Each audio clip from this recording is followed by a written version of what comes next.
Sair da pobreza não é apenas uma questão de números em uma conta bancária, é uma guerra psicológica e social travada em múltiplas frentes. Olá, aqui é o Mário Viena, seja bem-vindo de volta ao meu canal. Vamos falar essa semana sobre vencer na vida quando além de se nascer pobre, se nasce, numa cultura de outros mundos, aquele que nunca foi seu, e que nunca te pertenceu. Você que foi inserido nele por nascimento apenas. Então, para quem nasce em um ambiente de escassez, a jornada para a riqueza não é uma corrida de 100 metros, mas uma maratona em um campo minado. Aqui estão os principais pilares que explicam por que essa transição é tão difícil e o que realmente molda a barreira entre o ter e o não ter. Mas antes de apontar esses pilares, meus amigos, devo dizer que os pontos que vou apresentar aqui são fundamentados em diversos dados, pesquisas e minha própria experiência, uma vez que venho de uma família muito pobre, de um estado muito escasso, remoto, cheio de limitações e dificuldades, entre eles, a falta de água principalmente. Ainda assim, resisti a algumas barreiras, enfrentei alguns desafios, estudei um pouco, viajei também e aos poucos fui aprendendo, descobrindo e entendendo algumas coisas que seriam impossível para mim, caso eu aceitasse a derrota da vida medíocre, de limitações, dependência de políticos locais como toda a minha família e muitas humilhações. 1. A mentalidade de sobrevivência versus mentalidade de expansão. Quem nasce na pobreza já cresce sendo treinado pelos próprios pais e por necessidade, a pensar apenas a curto prazo. Quando não se sabe se haverá dinheiro para o aluguel no próximo mês, neste caso para quem mora na cidade grande ou quando no dia seguinte só vai ter arroz com feijão novamente, um caso muito comum no estado onde nasci, o cérebro opera em modo de sobrevivência. O vício da gratificação instantânea. Na escassez, qualquer sobra de dinheiro é vista como uma oportunidade rara de alívio emocional, compras supérfluas, festas ou comida cara. O medo do risco.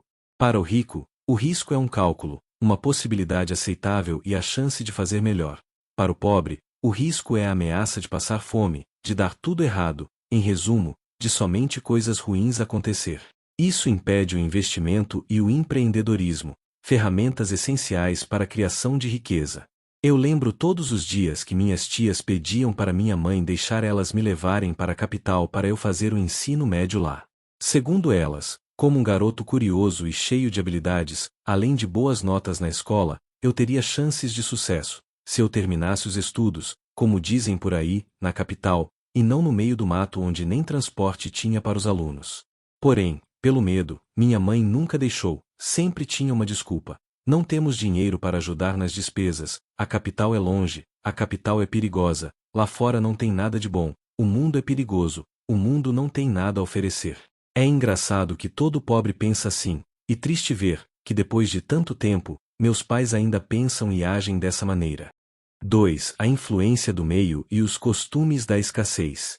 O ambiente molda o homem. Se todas as pessoas ao seu redor vivem de salário miserável, mas acham que está tudo bem e só sabem viver nas redes sociais, falar de futebol, BBB, séries e a ajuda do governo, sua visão de mundo fica limitada a esse horizonte também. Círculo social. Existe o fenômeno chamado mentalidade de caranguejo. Quando um caranguejo tenta sair do balde, os outros o puxam de volta. Se você começa a estudar investimentos ou falar em abrir um negócio, é comum ouvir: você está ficando metido, ou isso não é para gente como nós. Eu lembro que, quando eu estudava inglês na cidadezinha do interior do Nordeste, eu pegava o dicionário de inglês e ia a pé do interior para a cidade estudar pela lan house.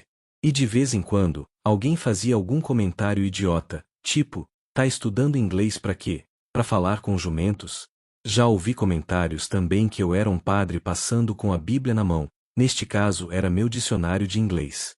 Você percebeu como é a influência e a interferência do meio em que se vive?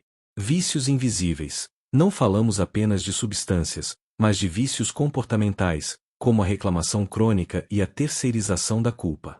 Acreditar que o sucesso do outro é pura sorte é um mecanismo de defesa para justificar a própria estagnação. Lembro que, depois que a cidade toda ficou sabendo que eu, um simples menino do interior, tinha aprendido inglês, passado em alguns vestibulares, etc., algumas pessoas diziam: mas também né, o Marcos só estuda. Quando na verdade, pessoas que faziam comentários assim, tinham bem mais preparo e ferramentas que eu. As coisas eram bem mais acessíveis para elas que para mim, a começar pelo fato de que essas pessoas moravam na cidade, enquanto a mim, eu morava no interior, ou seja, na roça. Elas tinham computador em casa e eu tinha que pagar para usar a lan house. 3. A família e a carga emocional. A família deveria ser o incentivo, mas na pobreza, ela costuma ser um peso que só puxa para trás, muitas vezes, sem intenção de prejudicar o outro, ou seja, por amor, não por maldade. Lembra da história que contei no começo desse vídeo, que meus pais nem me deixaram fazer o ensino médio na capital, e nem me permitiram sair para trabalhar em outro estado, mesmo depois de ter terminado o ensino médio? Ou seja, mesmo depois de adulto. Podendo ser por amor e proteção, como mencionado anteriormente. Além da incapacidade de conseguir visualizar o que eu estava visualizando para mim no futuro. A falta de exemplo. É difícil ser o que você não vê. Se seus pais nem seus avós nunca investiram ou empreenderam, você não tem um mapa para seguir. Embora hoje, com a internet, é possível buscar informações necessárias sobre o assunto. Mas falta a influência familiar e o apoio, tanto financeiro como psicológico. A dependência, assim que alguém começa a prosperar, torna-se o provedor de toda a árvore genealógica.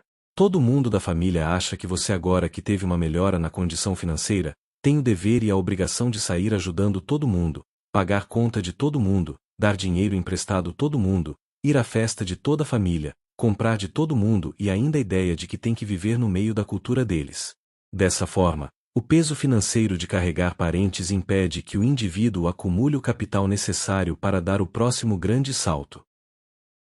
4. O Estado e a manutenção do status quo. O sistema, muitas vezes, é desenhado para manter o indivíduo na classe em que nasceu. Você não precisa se esforçar muito para ver isso. Basta, por exemplo, perceber que na escola pública não se ensina a pensar, a ser independente. E muito menos sobre vida financeira, ou seja, empreendimento. As escolas ensinam a ser um bom operário, mas raramente ensinam educação financeira, inteligência emocional ou vendas. A armadilha assistencialista, sem incentivo ao mérito e à produção, o Estado muitas vezes cria uma dependência que faz com que a pessoa tenha medo de crescer e perder os poucos benefícios que possui. Logo que cheguei de São Paulo na casa de meus pais, pude perceber o quanto eles estão dependentes de migalhas. Fica a família e comunidade inteira comentando sobre a próxima cesta básica que vai chegar, e todo mundo falando de auxílio. A chave para a mudança. O ódio à pobreza. Para mudar de vida, não basta querer ser rico, é preciso odiar a condição da pobreza. E percebe-se que o odiado é aquele que decide dar um basta nessa condição, que nunca se sente confortável com ela. Não necessariamente odiar cada pessoa pobre, mas a limitação, a falta de escolhas e a escassez de recursos. Esse ódio construtivo serve como combustível para lutar por mudanças. Pois tais mudanças só é possível com muita luta, sacrifício e determinação. Mudar o ambiente. Não adianta nada pensar diferente, lutar por mudanças e viver no mesmo ambiente em que todos estão remando em direção oposta. Afastar-se de quem reforça a mentalidade de escassez e buscar pessoas que já chegaram onde você quer chegar. Meus amigos, eu sei o quanto é difícil tomar essa decisão, se distanciar de muitas pessoas queridas, mas infelizmente é o preço a se pagar. Nem todo mundo que diz gostar de você, entende seu mundo, ou apoia suas decisões. Disciplina radical. Entender que, para quem nasce pobre e precisa começar tudo do zero, o esforço precisa ser o triplo. Há de haver coragem, por isso é mais fácil e bem mais comum, ficar onde está, fazendo o que já se faz, e ganhando o que já se ganha por garantia, e vivendo a vida medíocre que já se tem, por gerações e gerações. Conclusão. Ficar rico quando se vem de uma família muito pobre, exige muita coragem, exige muita bravura. Além disso, é preciso desaprender quase tudo o que foi ensinado em casa e na escola para construir uma nova identidade. A riqueza começa na mente muito antes de chegar ao bolso. Muito obrigado por ter me ouvido até aqui. Se cuida e cuide das pessoas que você ama ou que é parte de sua vida de alguma forma. Não esqueça de deixar o seu like. E até o próximo vídeo.